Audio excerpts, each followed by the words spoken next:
চলুন সরাসরি আজকের এই এক্সপ্লেনারে ঢুকে পড়ি। আজকে আমরা জাপানি ভাষার লেসন 5-এর মুভমেন্ট আর সময়ের নিয়মগুলো একেবারে জলের মতো পরিষ্কার করে ফেলব। ব্যাকরণের নিয়মগুলো যে কতটা বাস্তব আর ইন্টারেস্টিং হতে পারে সেটাই আজ আমরা একসাথে এক্সপ্লোর করব। তো এই পুরো ব্যাপারটা আমরা দেখব ওমারু সানের চোখ দিয়ে। তিনি সাইতামা ইউনিভার্সিটির একজন নতুন গবেষক। ওমারু সান জাপানে থাকা এক বাংলাদেশি ছাত্র ইমান সানের দৈনন্দিন জীবন খুব খেয়াল করে পর্যবেক্ষণ করছেন। আচ্ছা, এখানে একটা মজার তথ্য দিয়ে রাখি।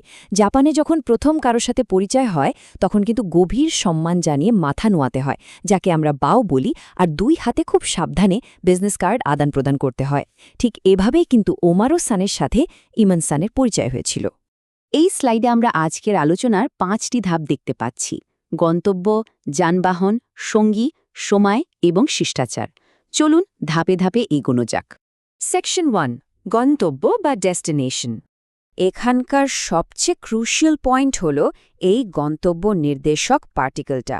এটা হিরাগানায় হে বা হি হিসেবে লেখা হলেও পড়ার সময় এর উচ্চারণ কিন্তু হবে শুধু এ বা ই।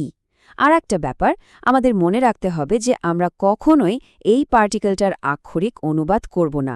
এটা শুধু কোন দিকে যাওয়া হচ্ছে সেই ডিরেকশনটা বোঝাতেই ব্যবহার করা হয়। প্রতিদিনের যাতায়াতে ইমন স্যান মূলত 3টি বেসিক ভার্ব বা ক্রিয়াপদ ব্যবহার করে। কোথাও যাওয়া মানে ইকিমাসু, কোথাও আসা মানে কিমাসু, আর নিজের দেশে বা বাড়িতে ফিরে আসা বোঝাতে কাইরিমাসু। ওমারু সান খেয়াল করলেন ইমন সান সকালে বাইরে বেরোচ্ছে। দেখুন, এখানে দাইগাকু বা বিশ্ববিদ্যালয়ের শব্দটার ঠিক পরেই গন্তব্যের পার্টিকেল ই বসেছে। বাক্যটা দাঁড়াচ্ছে ওয়াতাশি ওয়া দাইগাকুয়ে ইকিমাসু, যার মানে হল আমি বিশ্ববিদ্যালয়ে যাই। কিন্তু এমনও তো হতে পারে যে আজ ইমন সান কোথাও যাবে না, ঘরেই থাকবে। সেক্ষেত্রে কোথায় বোঝানোর প্রশ্নবোধক শব্দ দোকোয়ের সাথে মো বা মো পার্টিকেল জুড়ে দিয়ে পুরো বাক্যটাকে নেগেটিভ করে ফেলতে হয়। যেমন দোকো এমো ইকিমাসেন মানে কোথাও যাব না। একদম সিম্পল, তাই না? এবার চলে যাচ্ছি সেকশন 2-তে, যেখানে আমরা ট্রান্সপোর্ট বা যানবাহন নিয়ে কথা বলবো।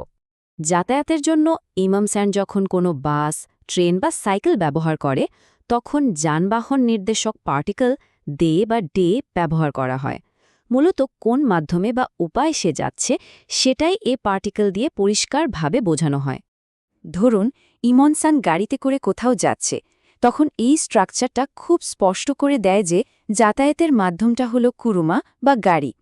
বাক্যটা হবে খুরুমা দে ইকিমাসো, অর্থাৎ গাড়িতে করে যাই।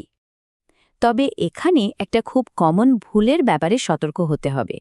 হাঁটার ক্ষেত্রে তো কোনো মেশিন বা যানের ব্যবহার হচ্ছে না, তাই না? তাই হেঁটে যাওয়ার ক্ষেত্রে কখনোই এই দে পার্টিকেলটা বসবে না। এক্ষেত্রে শুধুই বলতে হবে আরুইতে, যেমন আরুইতে উচিয়ে কাইরিমাসু মানে হেঁটে বাড়ি ফিরি। সেকশন 3, সঙ্গী এবং একা ভ্রমণ। ওমারু সান দেখলেন ইমন সান যখন একা থাকে না, অর্থাৎ সাথে কোনো বন্ধু বা কেউ থাকে, তখন সেই ব্যক্তি বা প্রাণীর নামে ঠিক পরে তো বা টু পার্টিকেল যুক্ত হয়। এই তো এর মানেই হল সাথে বা উইথ। এই ব্যাপারটা একটু খেয়াল করতে হবে।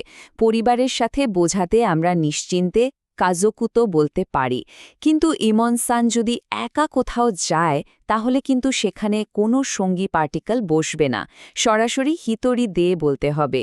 ভুল করে এখানে তো বসালে কিন্তু পুরো মিনিংটাই অদ্ভুত হয়ে যাবে। এরপর সেকশন 4, সময় এবং তারিখ। আমরা যখন সাধারণভাবে সময় নিয়ে প্রশ্ন করি, যেমন কবে বা কখন জাপানে এসেছিলেন, তখন ইৎসু শব্দটা ব্যবহার করি। আর সবচেয়ে ইম্পর্ট্যান্ট ব্যাপারটা হলো এই ইৎসু শব্দটার পর কখনোই কোনো টাইম পার্টিকেল বসে না, শুধু ইৎসু বললেই কাজ হয়ে যায়। ইমন সান জাপানে এসেছিল একটা নির্দিষ্ট তারিখে। সান গাৎসু নিজু গনিচি নিকিমাস্তা, অর্থাৎ মার্চের 25 তারিখে এসেছি।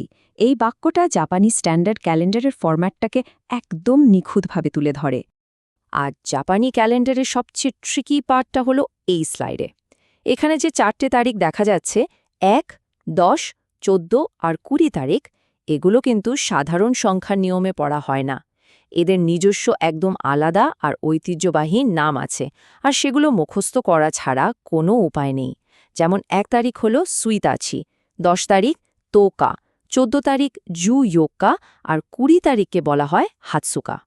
এবার সেকশন 5, শিষ্টাচার এবং কিছু জরুরি সতর্কতা।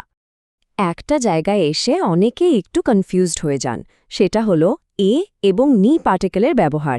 দুটোই জায়গার সাথে বসে, কিন্তু শুরুতে যখনই কোনো দিকে যাওয়া বা মুভমেন্ট বোঝানো হবে তখন চোখ বন্ধ করে গন্তব্য নির্দেশক পার্টিকেল এ ব্যবহার করাই সবচেয়ে সেফ। এতে বাক্যগুলো অনেক বেশি ক্লিয়ার আর নির্ভুল শোনায়। তাহলে এই চমৎকার নিয়মগুলো আর ওমারুসানের এত সব পর্যবেক্ষণের পর একটা প্রশ্ন কিন্তু থেকেই যায়।